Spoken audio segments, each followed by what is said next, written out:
Welcome back to another week of candid conversations with Colorado Realty and Property Management. I'm Renee Marzoff here with Taylor Haas and Tuni Kabir. And this week we have some very special guests. We have Ryan Bauer, one of our maintenance coordinators, and Samantha Santee, one of our accounting coordinators. Today we'll be talking about some of the upcoming proposed legislation. So Sam and Ryan, tell us a little bit about the proposed bills that landlords should be aware of. Okay, so I will go first. We're watching quite a number of bills this year that will impact either the sales market, our property management industry that we all know and love, or just other adjacent industries or fields that we feel could impact us. The one that I feel all of our clients should be mostly aware of is House Bill 24-1098. We refer to it affectionately as 1098. This is what's called the cause required for residential evictions bill. Essentially, what it does is it eliminates in Colorado the option to non-renew a tenant for any reason or for your internal reasons as a property management company. This was also put in place or introduced last year as the just cause eviction bill. It got a little rebranding, got updated a little bit, and so this year it is the cause required for residential evictions. Basically, what it does is it sets out a list of the reasons that you can take a tenant to court and evict them. And it breaks down a list of reasons that you could go through what's referred to as a no fault eviction. If you wanted to sell your property, if you were moving yourself or a family member back in, if you wanted to demolish the property, remodel it, things like that. You would have to provide your tenant with, right now, it looks like a 90-day notice. There's all sorts of updated requirements, including language requirements, updated timelines as far as what constitutes a legal posting, things like that. But the main thing that it does is it no longer gives us the option to renew a tenant if they have paid late a couple times, if they've had some payments that were rejected, if they've just kind of been a nuisance or hard to work with. We no longer have the option to non-renew them. So we are watching this one. We are fighting it every step of the way. We're trying to make sure that if it does pass, that it passes in a much more palatable form than what it was first introduced at. So that's kind of my update. Awesome. Well, thanks for having us. We appreciate it. We're happy to be here. Kind of get to discuss a little bit of what is kind of coming down the pipeline over at the House floor and all of that. So one that I wanted to go through, we obviously have a lot that are on kind of the monitor board, but the one that Sam just went through, 1098, as well as 24-094. This is safe housing for residential tenants. So this kind of relates to more of the habitability situation that goes on and that we deal with as a company, as CRPM does all the time. We're kind of dealing with these things day to day. The main idea behind this one and the issues here are really centered around communication, communication timelines, and how long landlords have to act on certain situations when there are maintenance emergencies that arise. And this is what we deal with in our department all the time and consistently. And it's one of the main items and situations, really disasters that can happen at a property that can really give landlords and property management companies a hard time. So we have a heavy monitor on this one. We'll go through it a little bit more just throughout the process, but ultimately it's the days that you do have to act on certain things. Right now, we do have all of those situations dealt with. We handle it. Our team does day to day, but ultimately we're looking to get a better sense of what they're looking for, what they're trying to enact with this, and trying to give landlords a little bit more flexibility through the legal system to actually have more time to deal with certain things and not give tenants as quickly of an out of a lease when these disasters do inevitably happen at a property. So we're monitoring this one closely. And we'll keep everyone updated. Awesome. Thank you. Thanks for that, both of you guys. So I know that both of you guys have had some experience with testifying at the Capitol, either virtually or in person. Can you guys tell us a little bit more about that? So yes, definitely we both had a little bit of experience, whether virtually or in person. The situation over there, it's very I guess I would call it enlightening. So you get to see many different perspectives, and I think that's the biggest part of it for us, and the biggest part that we can learn to respect as property management company. We you get to see the neutral version. You get to see people that are opposed to the situation. You get to see people that are in support of it, and that really is a good testament to the democratic system and how it works. And everyone has their chance to give their opinion, and ultimately it comes down to what they decide in the end over at the House and just at the Capitol in general. But it really is a very enlightening and eye-opening experience to be able to see all of those sides, all those perspectives, and get everyone's testimonials, all the versions of that, and the fact that we have our opportunity, not only as CRPM, but through the CLLC as well, to offer all of that information and offer all of our expertise through what we've learned over the years is an exceptional opportunity, and it's just very exciting. Yeah, I completely agree. The first time that I sat in on a testimony, even through Zoom, it was sometimes, and the committee chair, either chairman or chairwoman, just depending on the committee that you're involved in, they will decide, or they will allow the bill sponsors to decide sort of what testimony you hear when. So do you want all of the proponents first? Do you want all of the opponents first? Are you going to switch them back and forth? And so going through that, you do listen to all of the people who are either for a bill or against the bill. In our case, most of our housing bills, obviously, we are against because they are seeking to put crazy sort of wild regulations on our industry, or things that we feel are just above and beyond what should be allowed within our state or our industry. But when you sit there and you hear all of these emotional stories from tenants who have obviously experienced, something very unusual, beyond the pale, you do kind of feel a very big empathy for them. But the thing that we have to consider is a lot of what they've experienced is already illegal. And so it's hard trying to combat those truly emotional, heart-wrenching stories with, our sort of like business oriented, well, we don't want this and here's why. And that emotional appeal is so hard to overcome. But it is what is in our best interest. I agree that you can really learn a lot by even just sitting in or listening to all of those committee hearings. You'll be able to learn a lot just by how the bill sponsor introduces the bill, how he or she defends the bill, and any questions that the committee members ask any panel of people who are testifying. It's really, and I wouldn't call it interesting experience. It is a good experience for someone who's interested in the legislative process to attend. So when you're hearing testimonies of people that are in favor of bills, do you find that it's a mixture of tenants that have been tenants that have been managed by professional property management companies versus self-managing landlords, or is it kind of like an even spread?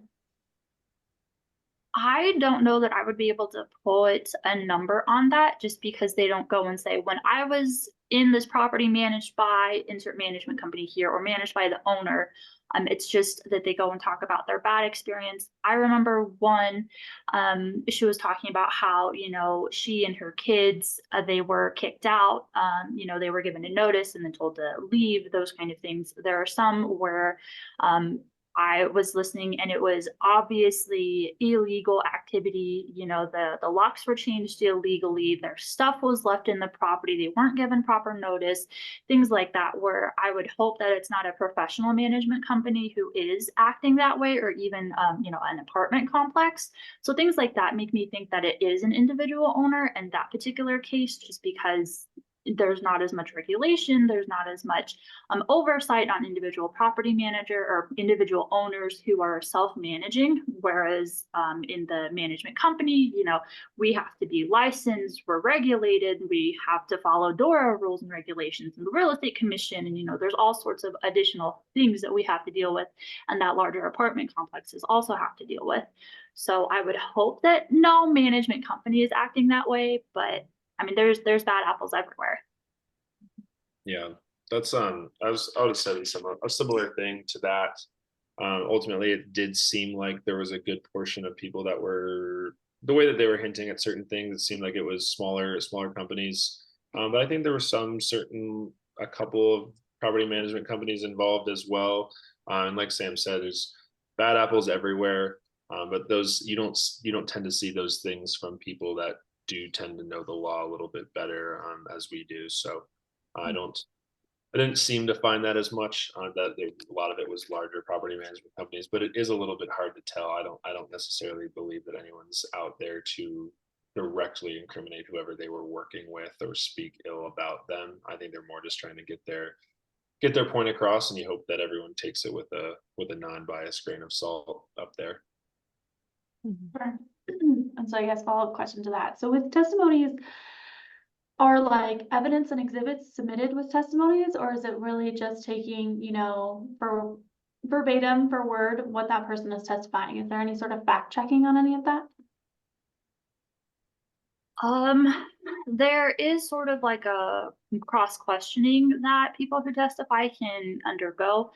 So if you go, you're part of a panel, you're given anywhere from 1 to 3 minutes to give your testimony. And then when your entire panel is done, so if there's like 5 up there, or 5 over Zoom, or a mix and match, the committee members have a chance to ask you questions. And so they can push back against things that you've said. They can ask for more information. They can respond to you just directly, things like that. I was actually cross-questioned once. It was the most terrifying thing I had ever experienced. And it was about this bill, actually. And what I had said, well, it was last year, so last year's bill. And what I had said was that there was going to be a disparate impact on our military families, specifically in Colorado Springs, because there's such a large, you know, pool of military community or military families who do buy a property here and then manage, and then maybe they want to move back. And with last year's bill, there was a relocation assistance built into the bill. And so all of these servicemen and women would have had to, who were coming back, maybe they were out in the field, maybe they were PCS, maybe whatever it was, they were on deployment, they were coming home. And so they would have had to pay 2 or 3 months worth of rent to move back into their home. And we felt that that was unfair to these men and women who were, you know, out risking life and limb for their country. And that was part of my testimony. And then one of the committee members who had been previously in the armed services or in the armed forces did question me about that and push back against that. And I don't remember exactly what I said. I do know that I responded once, and then they used it as kind of like a, you know, time to like turn it around and, you know, say, oh, but I was also, when I made sure that this bill wasn't going to impact them. But I think it did. You know, it proves that they are listening when you go and testify, and that when you strike a chord or they feel that there is something wrong in what you said, they do push back. Yeah, definitely. I don't really have too much follow up on that. I think for the most part, what people are really trying to get across is obviously the emotional side of things. Their personal experiences. Obviously, it's a testimony, so you're giving your testimonial of things. So how things have gone for you personally, how you've seen things go for other people. It's very limited time wise, 2 minutes per person. So you have to be fairly concise, have your points under your feet very well, have everything straightened up. But yes, there can be cross questioning. I think for what I saw, the hours that I spent or hours that I have spent, I'd say it was closer to the 5% range of people that were actually asked questions. So it's not overly common. But as Sam mentioned again, it's very good to see that they are actually on top of things, that they're on their toes, ready with questions. It's very refreshing. So at least you know that the time is being spent. They're putting their thoughts into it as well. So yes. Awesome. I have no doubt that there are people out there taking advantage, which is never good as licensees. And of course, the duty of the Real Estate Commission is to protect the public. So definitely understand why these come about, although sometimes their unintended consequences can be difficult for us that have to abide by them. But what resources would you say are available to owners that want up-to-date information on what's going on in legislation, or ways that they can get involved? Yep.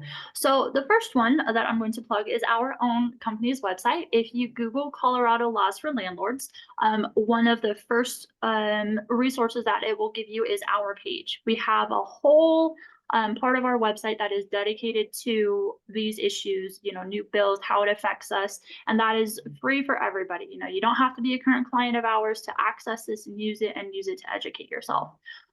Ryan and I are both part of, as he referenced earlier, what's called the CLLC. It's the Colorado Landlord Legislative Coalition. One of its founders was actually our president and CEO, Lyle Haas. He and a couple other people got together, decided that they needed to do something that, you know, we needed as property managers to be more active in this legislative process. And so they came up with the CLLC. You can be a member, you donate money, you donate time. We use that as a way to interact directly with legislators, with their staff. We are part of stakeholder meetings. You know, we do have conversations face to face with all of these bill sponsors. We use it to come up with testimony to educate legislators and also educate the landlords in Colorado. That's really our purpose as the CLLC, is to offer this education. You know, if you are not a client of ours, maybe you are a property owner who is also self-managing, please look at either our website or the CLLC. We exist to kind of make sure that you have all of the resources that you need and you can educate yourself and make sure that you are staying in compliance. Another really good resource is the National Association of Residential Property Managers, NARPM. There's a Denver chapter, there is a Colorado Springs chapter, there's also a Western Slope chapter in Colorado. This is for property managers. It's a property management networking group, we'll call it, but they also do a lot of legislation, and on a national level, they also advocate for the rental management industry. But if you are a property manager, you know, you're licensed, you're kind of wondering how to go about getting all of this education, check out your local NARPM chapter, and then we'll be able to help you out. That's a hard update to beat. So yeah, she covered most of it. Sam covered most of it there. A couple of just the other ones. I think something that we've been really trying to get a little bit more traction on. I think this is a big portion of the reason why we're trying to be more involved as a company in this organization called the CLLC would be so that owners can ask us personally. So I feel like us as CRPM being a resource for this going forward is just going to be absolutely pivotal throughout this process, with owners gaining trust in us and us being able to provide those answers to them directly. So you can always feel free to reach out to Sam or myself with any sort of questions, updates, anything like that. Last one would just be going directly to the website, just the legislative website, just the leg.colorado.gov. If you have the bill title, you can just type it right into the top search bar and see the recent bill text that's been implemented. You can see any sort of fiscal notes that are being added and any sort of just basic updates where the bill stands, if it's passed through the House, passed through the Senate, third reading. All those updates are within that as well. So it's very easily accessible, but all of those sources would be good potential options going forward if you're ever looking for more information. Very good. Awesome. Well, thank you both so much for your time today and for going over this. I know that these are heavy, big topics and they're changing constantly too. I know Ryan's going to be learning more this week, so I think we'll be reconvening for a part 2 to go over some different things in more detail, and we'll certainly keep you updated. But that's all for this week, and we will see you next time. Thanks, guys.